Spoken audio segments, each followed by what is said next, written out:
Assalamualaikum warahmatullahi wabarakatuh. Di sini kami dari kelompok 5 akan mempresentasikan terkait pengolahan limbah padat menjadi kompos. Sebelum itu, kami akan memperkenalkan kelompok kami terlebih dahulu. Sini ada saya sendiri, Fadila Mulia Suherman, Adiba Devi Dwi Maya Azari, Jihan Sabrina Hazmi, Pahala Andreas, Resti Amalia Putri, dan Yazid Fatan Ramadan. Masuk ke latar belakang. Nah, semakin meningkatnya jumlah penduduk berbanding lurus dengan peningkatan jumlah limbah yang dihasilkan dari berbagai aktivitas manusia sehari-hari. Salah satu limbah yang memiliki jumlah terbanyak berasal dari limbah domestik dengan komposisi berupa 75% terdiri dari limbah padat organik seperti sisa sayuran dan buah-buahan. Nah, apabila sampah tersebut tidak dikelola dan dibiarkan, maka akan menjadi persoalan serius dan memberikan dampak negatif bagi kesehatan masyarakat dan mengganggu kebersihan lingkungan yang ada di sekitar kita. Nah, banyak cara yang dapat kita lakukan dalam mengelola dan memanfaatkan limbah tersebut. Salah satunya dengan dibuat pupuk organik dengan metode composting. Nah, apa sih composting itu? Jadi, composting atau teknik pengomposan merupakan suatu teknik pengolahan limbah padat yang mengandung bahan organik atau biodegradable yang dapat diurai oleh mikroorganisme. Penguraian senyawa organik tersebut menjadi senyawa yang dapat diserap tanaman, sehingga dikenal sebagai pupuk organik yang banyak memberikan manfaat bagi kesuburan tanah dan pertumbuhan tanaman.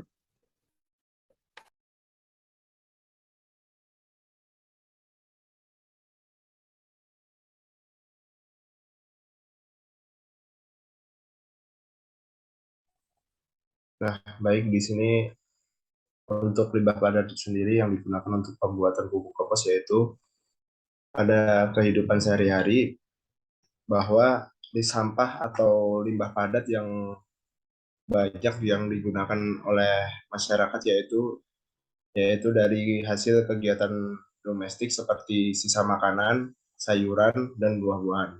Serta ada sampah kering yang dapat terbakar misalnya yaitu dari serbuk gergaji, kulit kayu, dan daun-daun kering.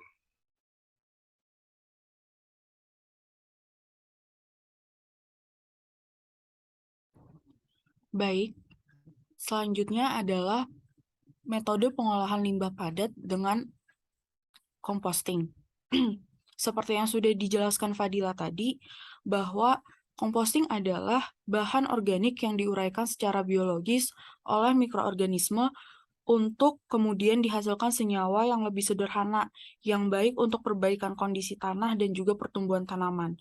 Secara garis besar, metode pengolahan limbah padat dengan metode composting ini dapat dilakukan secara aerob dan anaerob dan juga kombinasi antara keduanya. Pengolahan composting secara aerob sendiri berarti membutuhkan oksigen untuk membantu proses fermentasi komposnya. Sedangkan pengolahan composting secara anaerob tidak menggunakan oksigen dalam prosesnya, tetapi membutuhkan inokulan mikroorganisme atau starter seperti IM4 untuk membantu mempercepat proses composting. Perlu dilakukan juga kontrol agar suhu dan kelembapan saat proses berada di tingkat yang optimal, yakni suhu berkisar antara 35 sampai 45 derajat Celcius dan kelembapan berkisar antara 30 sampai 40%.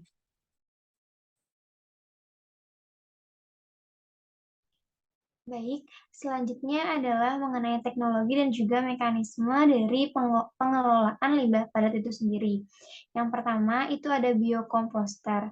Nah, biokomposter ini terbagi menjadi dua macam, yaitu aerob dan juga anaerob. Untuk komposter aerob sendiri, itu menggunakan suplai udara bagi mikroorganisme yang ada di dalam tanah. Lalu untuk anaerob sendiri itu tidak membutuhkan udara ataupun oksigen. Seperti yang tadi sudah dijelaskan oleh Adiba, itu untuk anaerob ada penambahan mikroorganisme, contohnya seperti IM4. Nah, untuk biokomposter ini sendiri, bahan yang digunakan adalah penambahan bakteri ataupun aktivator dan juga kulit pisang. Nah, hasil dari komposnya itu memiliki pH 7 dan juga suhu 26 derajat Celcius.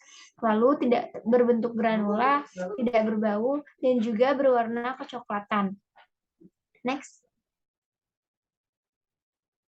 Nah, ini merupakan gambar dari biokomposter itu sendiri. Yang sebelah kiri itu biokomposter aerob, di mana pada tutupnya itu terdapat lubang-lubang sebagai jalur masuknya udara.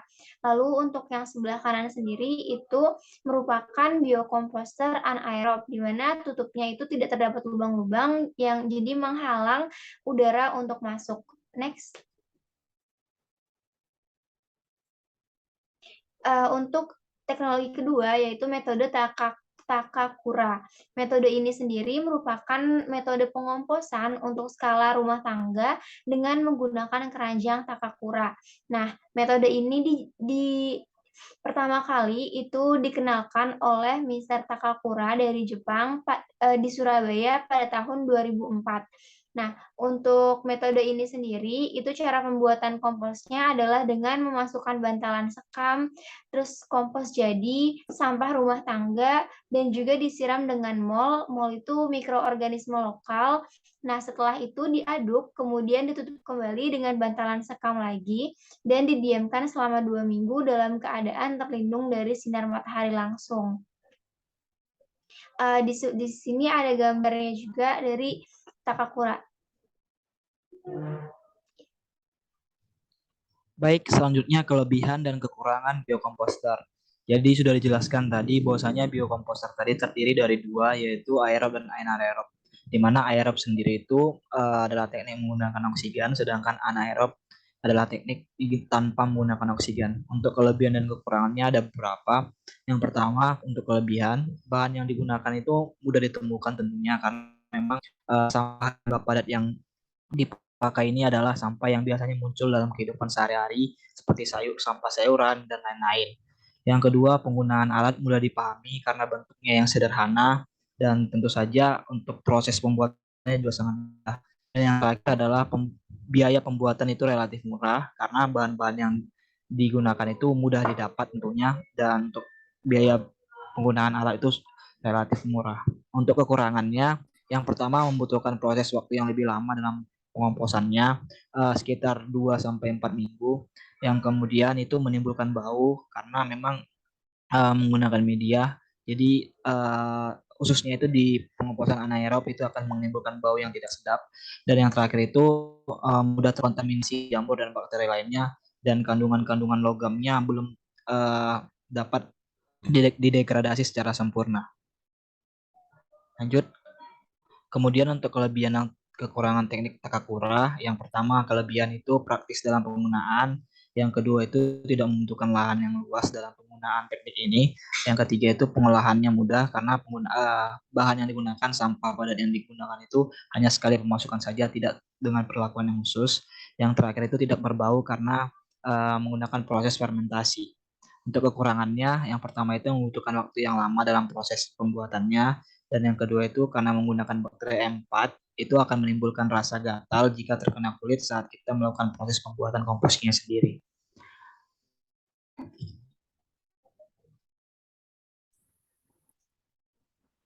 Baik, selanjutnya ada Standar Nasional Indonesia Kompos Padat.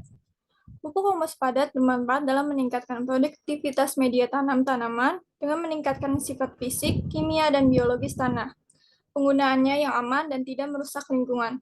Untuk menentukan standar kualitas kompos yang bagus, kompos padat sendiri memiliki standar kualitas kompos dikatakan ideal jika memenuhi standar kriteria seperti tercantum dalam Standar Nasional Indonesia nomor 19/7030/2004 tentang spesifikasi kompos dari sampah organik domestik. Berdasarkan peraturan tersebut, terdapat beberapa parameter yang perlu diperhatikan untuk pembuatan dan pemakaian kompos padat agar kompos memiliki standar yang baik dan menghasilkan produk sesuai dengan kompos yang diinginkan. Berikut terlampir tabel dari standar kriteria kualitas kompos padat.